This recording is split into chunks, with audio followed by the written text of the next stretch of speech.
Bismillahirrahmanirrahim. Assalamualaikum warahmatullahi wabarakatuh. Selamat datang kembali di Fakta Sejarah. Sebelum kita melanjutkan ke bagian berikutnya, mari kita berdoa dulu. A'udzu bikalimatillahi tammati min syarri ma khalaq. Bismillahirrahmanirrahim. La yadurru ma'asmihi syai'un fil ardi wa la fis sama' wa huwas samiul 'alim. Allahumma shalli 'ala sayyidina Muhammad sallallahu alaihi wasallam. Ini dia bagian berikutnya, Mertuaku Pengabdi Setan, ditulis oleh Lesti Arjaya.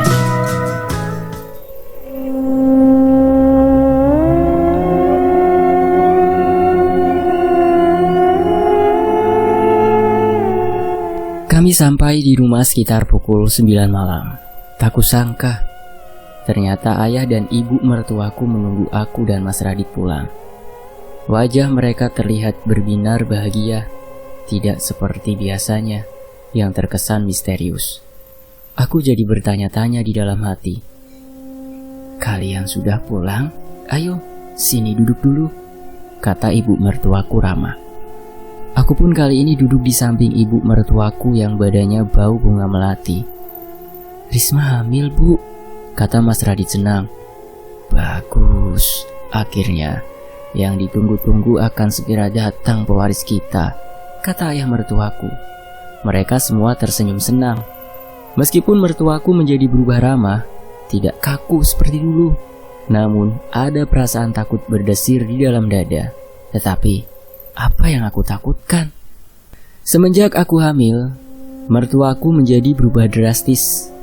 Mereka sekarang terlihat lebih sering muncul dan seperti sangat senang akan kehamilanku ini. Mereka bilang bahwa calon anak yang aku kandung ini nantinya akan menjadi pewaris mereka. Sebenarnya aku sedikit heran. Bukankah cucu mereka juga dari anaknya mereka yang lain sudah ada? Tapi kenapa anakku yang mereka bilang akan mewarisi mereka? Hari ini adalah malam Jumat Kliwon, tepatnya usia kehamilanku 3 bulan. Mas Radit tidak pergi bekerja ke pabrik karena akan diadakan acara ubur rampe sesaji atau sesuatu yang disajikan sebagai bentuk perwujudan doa. Sebenarnya aku belum pernah mendengar mengenai ubur rampe sesaji ini sebelumnya. Tapi Mas Radit menjelaskan bahwa harapan tidak cukup diucapkan di mulut dan dalam hati saja. Sebagai ungkapan dari ketangga atau keketek hing hanggo atau tekad bulat dalam jiwa raga, dengan harapan agar supaya lahirnya si ponang jabang bayi dan ibu yang dikandung akan diberikan keselamatan melalui perantara hidup mana saja, yaitu perantara suami, bidan, ataupun para leluhurnya sendiri. Sebenarnya aku juga tidak mengerti mengenai tradisi di sini, karena setauku kalau di kampungku orang hamil hanya akan mengadakan syukuran di usia kehamilan 4 bulan sebagai ungkapan rasa syukur karena Tuhan telah memberikan ruh atau kehidupan pada calon bayi di usia kandungan 4 bulan. Mbok Inem dan Mbok Surti sangat sibuk menyiapkan syarat-syarat ubur rampi yang akan dilakukan nanti malam. "Mas, aku bantu Mbok Inem dan Mbok Surti ya untuk mempersiapkan acara nanti malam," kataku. Jangan, biarkan saja mereka yang mempersiapkannya, karena itu sudah tugas mereka," kata Mas Radit mencegahku. Sementara itu seperti biasa, saudara Mas Radit yang lainnya, entah itu suaminya, istrinya, ataupun anaknya, jarang terlihat di siang ataupun malam hari. Mereka hanya muncul sesekali saja. Aku juga sudah bosan untuk bertanya pada Mas Radit mengenai kemanakah mereka dan kenapa jarang terlihat. "Sayang, kamu harus persiapkan diri untuk nanti malam," kata Mas Radit. "Memang nanti acaranya seperti apa, Mas?" tanyaku. Kata ibuku, karena usia kehamilan kamu saat ini memasuki 3 bulan, maka kita akan melakukan materi selamatan madeking. Untuk lebih detailnya, Mas gak tahu, lihat nanti saja ya, jawab Mas Radit. Semua bagian rumah dihias dengan berbagai ornamen bunga sehingga nampak indah. "Mas, apakah nanti kita akan mengundang tetangga lain untuk menghadiri ubur rampe sesaji ini?" tanyaku ketika melihat persiapan begitu matang. "Tidak, Hanya kita sekeluarga saja, kata Mas Radit. Loh, kenapa? Bukannya kita semua akan melakukan selamatan seperti pengajian bersama-sama gitu untuk mendoakan calon anak kita? Kataku. Di sini beda tradisi. Tidak ada acara pengajian seperti yang kamu sebutkan, kata Mas Radit. Lalu kita akan berdoa dengan cara apa? Tanyaku penasaran. Ya, kita lihat saja nanti malam. Ini bukan acara berdoa, tapi penyambutan calon pewaris keluarga Atmaja, jawab Mas Radit. Mereka semua terlihat sangat antusias menyambut kehamilanku saat ini. Waktu sudah menunjukkan pukul 8 malam, tapi aku dan Mas Radit masih berada di dalam kamar. Mas Radit mengatakan acaranya akan dimulai kalau ibu mertuaku sudah memanggil. Mas, sudah malam begini kok, ibu belum memanggil juga, tanyaku. Mungkin semuanya masih dipersiapkan, atau mungkin menunggu waktu yang tepat, jawab Mas Radit. Jam dinding sudah menunjukkan pukul 10 malam, namun belum juga ada tanda-tanda acara akan dimulai. Sampai akhirnya tepat jam 12 malam, barulah ibu memanggil kami untuk keluar. Kok acaranya tengah malam begini sih, Mas? Tanyaku merasa aneh. Kata ibu agar lebih khidmat, jawab Mas Radit. Keluarga macam apa ini? Aneh sekali, pikirku. Dalam keadaan lampu semua mati, hanya menggunakan lampu-lampu pilar dan lilin-lilin yang menyala menambah suasana yang semakin aneh di rumah ini. Mas, aku takut, kataku pada Mas Radit. Takut apa sih? Lagian kan ini rumah kita, jawab Mas Radit. Ini kan sudah tengah malam, Mas. Lampu juga malah dimatikan, kataku. Ternyata acara digelar di lantai 2 yang cukup luas dengan penerangan yang minim.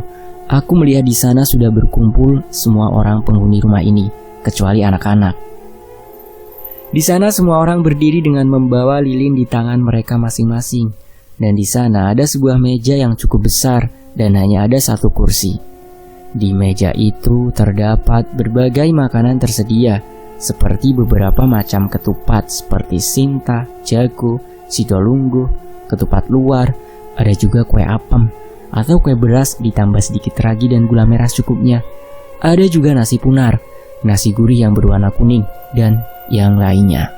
Aku pikir mungkin kita akan mengadakan acara makan-makan bersama. Kami semua disuruh membentuk sebuah lingkaran. Aku disuruh berada di tengah lingkaran sendirian. Aku sebenarnya sangat takut, karena saat ini semua mata tertuju padaku. Hari ini, kita akan mengadakan penyambutan calon pewaris, sekaligus abdi dari keluarga ini, yang sudah kita semua tunggu-tunggu sejak lama, kata ibu mertuaku. Aku hanya diam menunduk, karena takut melihat tatapan mata mereka semua, yang sekarang tertuju ke arahku dan perutku. Ayah mertuaku mengambil sebuah nampan yang berada di meja yang berisi nasi punar beserta lauk pauknya. Kemudian aku disuruh untuk duduk. Sekarang makanlah ini dulu, agar jabang bayimu sehat dan kuat seperti yang kami inginkan, kata ibu mertuaku sambil menyodorkan nampan tersebut padaku. Betapa terkejutnya aku ketika aku lihat isi lauknya adalah daging, jeroan, sambal goreng, dan 4 bola mata. Seketika perutku terasa mual melihatnya. Aku benar-benar jijik melihat makanan yang diberikan mertuaku. Sementara itu, ayah mertuaku menyalakan dupa di berbagai titik dan tempat. Sebegitu enakkah bau dupa sampai harus ditaruh di mana-mana? Tanyaku di dalam hati.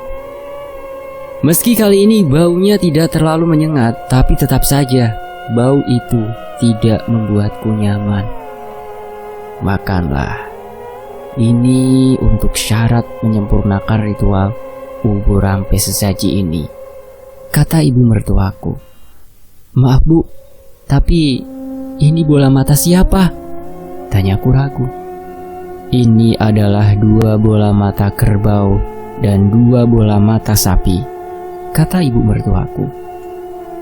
Mendengar itu aku sedikit lega, karena aku berpikir awalnya ini adalah bola mata manusia. tapi tetap saja aku jijik jika harus memakannya. Melihatku lama terdiam, ibu mertuaku kembali bertanya, "Jadi, bagaimana? Apa kamu siap menjadi abdi keluarga ini?" Tanyanya menatapku tajam. "Abdi, bagaimana maksud ibu?" Tanyaku kembali. "Abdi yang harus mengikuti apapun tradisi, perintah, dan larangan di keluarga ini, apapun itu," kata ibu mertuaku. Aku diam, mencoba memahami kalimat yang dikatakan mertuaku itu, sampai akhirnya Mas Radit memotong pembicaraan kami. "Sudahlah Bu, waktu kita tidak banyak. Sebaiknya suruh Risma segera makan saja nasi punar itu," kata Mas Radit. Mertuaku kemudian melihat ke arah jam dinding yang menunjukkan pukul 1 malam, kurang 10 menit.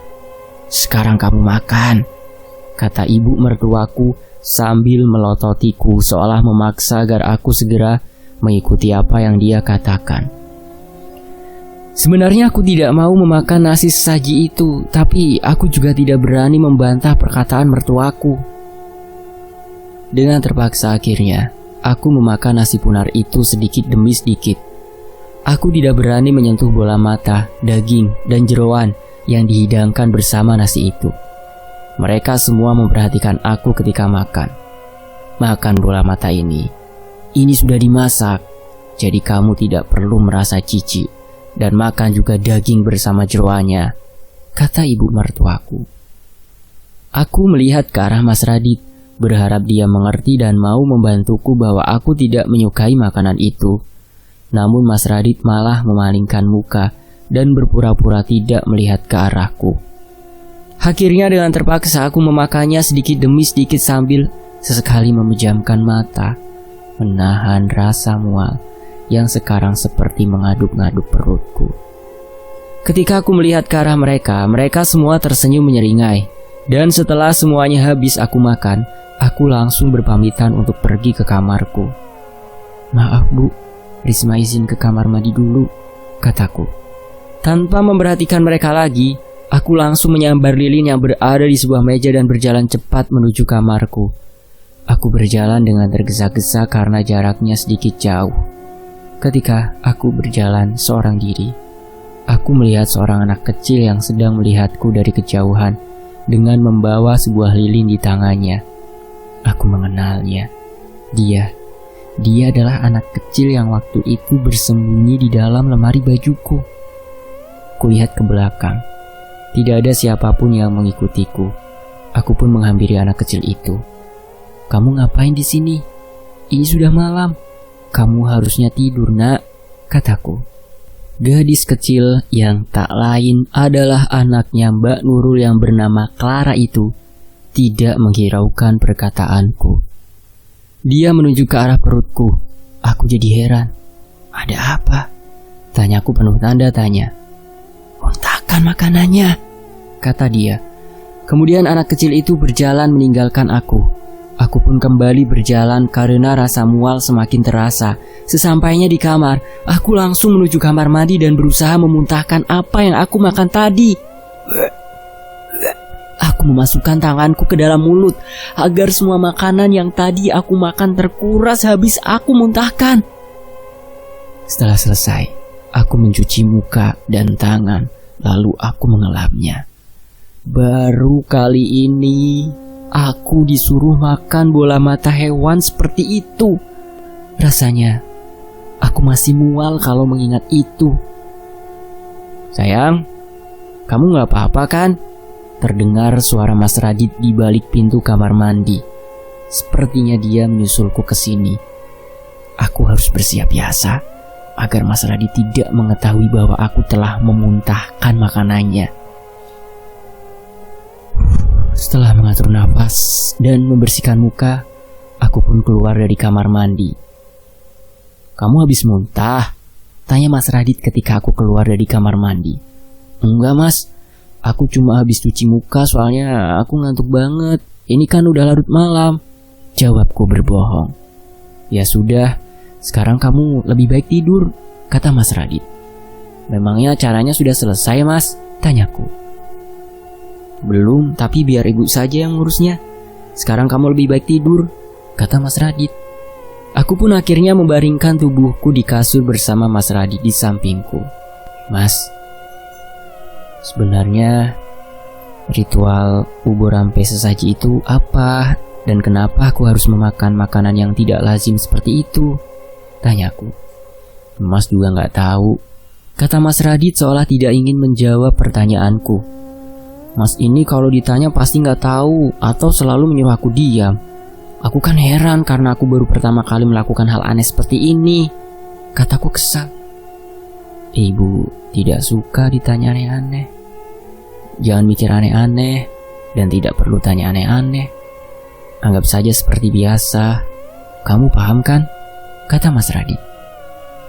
Ya, itulah yang selalu dikatakan Mas Radit, seolah kalimat itu sudah dipersiapkan lama sekali agar bisa menekanku dan membuatku tidak bicara apa-apa lagi. Rumah ini memang bagus, tapi tidak nyaman untuk ditempati. Tidak ada yang bisa diajak bicara layaknya manusia dengan manusia di lingkungan rumah ini, pikirku membatin. Hari ini Mas Radit pergi bekerja ke pabrik seperti biasa. Sayang, kamu hari ini gak usah ikut kerja ya. Kamu kan lagi hamil, jadi harus banyak istirahat, kata Mas Radit. Gak mau Mas, aku pengen ikut. Aku pasti kuat kok, jawabku memaksa. Bagaimanapun aku masih tidak merasa nyaman kalau harus berada di dalam rumah sendiri tanpa Mas Radit. Dengan terpaksa, akhirnya Mas Radit mengalah dan membawaku pergi ke pabrik. Di sana aku lebih nyaman. Di sana aku lebih banyak diam di dalam ruangan Mas Radit. Aku pun menelpon ibu untuk mengabari bahwa aku sedang hamil saat ini. Aku belum sempat memberitahu ibu karena kendala sinyal di rumah itu. Halo, assalamualaikum Bu. Waalaikumsalam nak. Apa kabar? Kenapa baru menelpon ibu sekarang? Kamu baik-baik saja kan?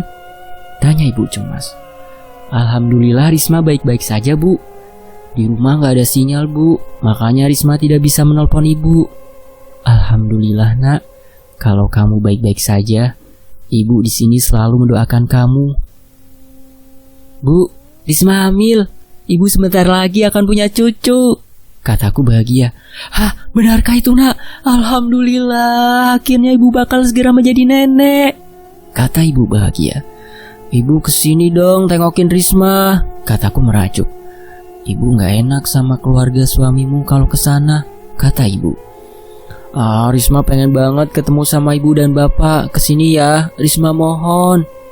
Iya, nanti ibu dan bapak kesana, kata ibu. Iya Bu, nanti Risma kirim pesan alamat lengkapnya ya, kataku. Memang keluargaku tidak tahu alamat lengkap rumah mertuaku karena mereka tidak pernah sekalipun berkunjung ke sini karena jarak yang cukup jauh. Setelah selesai menelpon ibu, aku pun meminta izin pada Mas Radit perihal orang tuaku yang aku ajak ke sini berkunjung. Mas, boleh kan kalau aku mengajak ibu dan bapak berkunjung ke sini? Aku ingin banyak ngobrol sama ibu mengenai kehamilanku. Aku kan baru pertama kali hamil, jadi aku ingin ibu memberitahuku mengenai apa yang boleh dan tidak boleh dilakukan saat hamil, kataku pada Mas Radit. Mas Radit menghela napas panjang. Sudah kuduga pasti dia keberatan. Kan bisa lewat telepon ngobrolnya. Nanti saja kita yang berkunjung ke sana ya, jawab Mas Radit. Memangnya kenapa sih Mas? Apa orang tuaku tidak boleh berkunjung ke sini? Apa karena mereka miskin, jadi kamu tidak membolehkan orang tuaku menginjakan kaki di rumah kamu yang besar? Kataku kesal. Bukannya begitu, tapi kan kasihan mereka harus jauh-jauh datang ke sini. Jadi biar kita saja yang ke sana, kata Mas Radit beralasan. Alasan kamu gak masuk akal Mas. Bilang saja kamu gak mau orang tuaku datang ke sini. Tapi apa alasannya? Apa kamu malu? Tanyaku mendesak. Belum sempat Mas Radit menjawab, tiba-tiba saja ada yang mengetuk pintu. Silakan masuk, kata Mas Radit. Maaf Pak, ini data Pak Heri. Dia adalah orang yang menggantikan posisi Pak Doni sebagai HRD. kata salah satu karyawan itu. Doni? Aku tercengang mendengar nama Doni. Simpan di meja, kata Mas Radit. Setelah menyimpan data yang disebutkan, karyawan itu pun pergi. Doni yang waktu itu lembur di rumah, memangnya kenapa kamu menggantikannya? Tanyaku penasaran. Dia tidak digantikan, tapi dia sudah meninggal, kata Mas Radit. Aku terkejut mendengar jawaban Mas Radit. Meninggal? Dia meninggal kenapa? Tanyaku kembali. Katanya sih kecelakaan ketika pulang kerja, jatuh dari motornya. Memangnya kenapa sih? Tanya Mas Radit curiga. Enggak apa-apa, cuma nanya aja, kataku. Apa benar Doni meninggal karena kecelakaan? Atau jangan-jangan dia dibunuh? Entah kenapa aku berpikiran seperti itu. Mas, masalah orang tuaku gimana mas? Tanyaku kembali. Nanti saja kita yang kesana ya sayang, kata Mas Radit yang tetap pada pendiriannya. Aku sangat kecewa. Kenapa Mas Radit melarang orang tuaku datang ke rumah? Aku dan Mas Radit pun pulang ke rumah sekitar pukul 3 sore. Sesampainya di rumah, aku duduk di kursi ruang tamu. Kamu langsung istirahat di kamar ya. Mas mau ke kamar ibu dulu, kata Mas Radit. Aku mengangguk, berpura-pura mengiyakan perkataan Mas Radit. Kulihat Mas Radit sudah berjalan jauh menuju kamar mertuaku. Aku berpikir akan mengikutinya, karena penasaran apa yang akan dibicarakan Mas Radit pada ibunya. Aku belum berani mengintip. Dengan perlahan kuarahkan kuping ke pintu untuk mendengar apa yang akan mereka bicarakan. Kita hanya butuh bayinya. Kamu jangan bertindak gegabah. Terdengar suara ibu mertuaku samar-samar. Aku menajamkan pendengaranku. Aku semakin mendekatkan telinga sehingga tidak sengaja kepalaku malah membentur pintu sehingga menimbulkan sedikit suara. Pintunya terketuk sedikit membuatku kaget. Belum sempat kakiku beranjak, ibu mertuaku membuka pintu kamar. Ada sesak di dada melihat wajahnya penuh amarah. Ngapain kamu kesini, ah? Tanyanya dengan nada tinggi. Bentakan itu membuatku melonjak kaget. Ada rasa kram mulai terasa di perut. Aku beringsut mundur dan menundukkan kepala. Aku nggak sengaja, Bu, kataku terbata-bata. Jangan sekali-kali kamu coba kesini dan menguping pembicaraan kami. Telunjuknya diacungkan di depan mataku. Nafasku mulai tersengal menahan kerongkongan yang tercekat. Tubuhku seketika gemetar melihat kemarahan mertuaku yang membentakku seperti itu. Ah mas, perutku sakit, kataku berteriak minta tolong pada Mas Radit. Tiba-tiba aku merasa perutku melilit. Ada rasa panas dan kencang menjalar. Ibu mertuaku tercekat. Dia melotot tak berkutik. Semakin aku bergerak, rasa sakit di perutku semakin terasa menekan dan menusuk. Aku terduduk dan memegang perutku sambil berteriak memanggil nama Mas Radit yang berada di dalam kamar.